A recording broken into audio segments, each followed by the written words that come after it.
નમસ્તે મિત્રો, આજે આપણે ગુણાકારની નવી રીત જોઈશું. જોઈએ ત્યારે તો અહીં પાછળના અંકોનો સરવાળો 10 થતો હોય અને આગળના અંકો સરખા આવતા હોય તો આ પ્રકારનો ગુણાકાર એકદમ સિમ્પલ રીતે કરી શકાય. કેવી રીતે? તો પાછળના અંકોનો ગુણાકાર એટલે કે 5 5 25 લખી દેવાનો, બરોબર. અને આગળના અંક પછીનો અંક કયો આવે? 4. તો આ બંનેનો ગુણાકાર એટલે કે 4 તરી 12.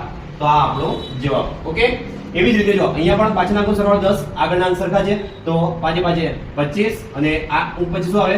5. તો 5 4 20, બરોબર. 5 5 25, આના પછી શું આવે? 9. તો 9 8 72. અહીંયા જો અંકોનો સરવાળો 10, આગળના અંકો સરખા તો શું કરવાનું? 8 2 16 અને આના પછી શું આવે? 4. તો 4 તરી 12.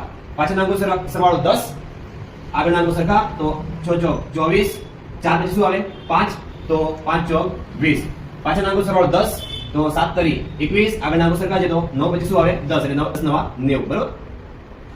જો આ રીતમાં તમને ખ્યાલ આવ્યો હોય તો આ ડાયાગ્રામ તમે હોમવર્કમાં કોમેન્ટ બોક્સમાં જરૂર જણાવજો. ઓકે, આવજો.